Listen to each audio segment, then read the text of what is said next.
dengan lil muslimin, bagi yang sudah beriman, yang Islam.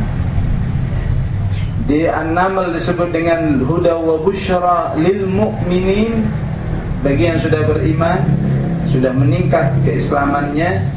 Dan di surat Luqman disebut dengan huda wa busyra lil muhsinin, bagi yang banyak beramal soleh. Jadi kalau kita tahu ini sudah membahagiakan, pasti kita selalu merindukan. Kalau kita tahu Al-Quran itu membahagiakan, pasti istilah Utsman bin Affan, kalau orang itu nggak suka baca Quran, fabima yatarannam. Tarannam itu artinya menyanyi, tapi maksudnya beliau, kalau dia nggak terbahagiakan dengan Al-Quran, terbahagiakan dengan apa jadinya?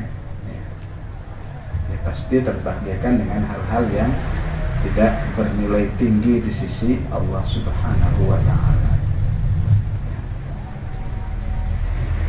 Jadi karena dia busyra, maka Rasulullah mengajak kita untuk senantiasa berdoa, Allahumma inni as'aluka an taj'alal Qur'ana rabi'a qalbi. Ya Allah, aku mohon kepadamu agar Quran ini menjadi sesuatu yang membahagiakan saya. Dan silahkan doa ini dikembangkan dengan bahasa kita sendiri. Ya Allah, berilah saya kemampuan menikmati Al-Quran, berilah saya bisa merasakan lezatnya Al-Quran. Karena kalau perasaan ini ada, otomatis kita itu setiap hari akan ketemu dengan Al-Quran. Kita akan terjaga dari hubungan Al-Quran yang tahunan, nunggu Ramadan baru sibuk dengan Al-Quran. Ada lagi yang hubungan dengan Al-Quran sekali saat menjelang kematian.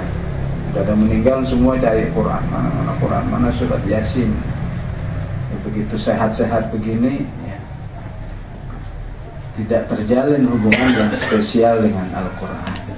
Nah, inilah salah satu persepsi atau tasawwur di kepala kita yang harus terhadirkan dengan baik,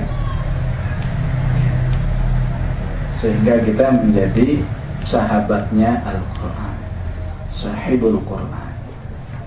Nah, biasanya kalau persepsi kita sudah benar terhadap Al-Quran, hidayah Allah, pertolongan Allah yang diberikan kepada kita yang pertama itu adalah keinginan membaca. Kalau sudah membaca, maka dia melihat aktivitas membaca itu sebagai aktivitas yang multidimensi. Ini yang difahami oleh salafus saleh kita dahulu. Jadi orang membaca Quran itu macam-macam orientasinya. Walaupun akhirnya juga bisa baca, tapi yang nggak jelas orientasinya itulah. Ya. Ada yang membaca ingatnya adalah pokoknya pahala. Ada yang membaca ingatnya barokah itu aja. Mereka yang sudah punya tasawur atau persepsi yang benar terhadap Al-Quran, maka membacanya harus sesuai dengan persepsi yang dia rasakan tadi. Ya butuh pahalanya, ya butuh keberkahannya, ya butuh kenikmatannya, ya butuh nasihat-nasihatnya. Sehingga setiap kali bersama Al-Quran dia merasa bahwa dirinya belum sesuai dengan apa yang diinginkan oleh Allah Subhanahu wa ta'ala, sehingga menumbuhkan perasaan ingin bersama Al-Quran lagi, karena dia merasa selalu ada yang mentausiah dirinya. Karena kalau tausiah itu ditunggu dari majelis taklim ini terlalu lama, nunggu sepekan sekali. Ya kalau muajihnya ada, kalau nggak ada. Tapi kalau kita mengharapkan tausiah itu selalu dari Al-Quran, yang utamanya, yang lain bonus-bonus saja. insya Allah setiap saat kita bisa mendapatkan tausiah, nasihat, ya. Ataukah sifatnya sentilan-sentilan dari Al-Quran dan seterusnya. Kesadaran seperti ini tidak saja menjadi sebuah bacaan Al-Quran yang berkualitas, namun juga yang berkuantitas. Maunya banyak. Kalimat banyak itu kemudian distandarkan oleh Rasulullah Sallallahu Alaihi Wasallam dalam sebuah standar yang minimalis, yang kemudian dinasehatkan ungkapan ini kepada Abdullah bin Amr bin Al-As radhiyallahu an ketika beliau mengatakan, Iqra'il Qur'ana fi syahrin wa sum thalathata ayyamin fi kulli syahr. Bacalah Al-Quran ini dalam sebulan dan berpuasalah 3 hari dalam sebulan.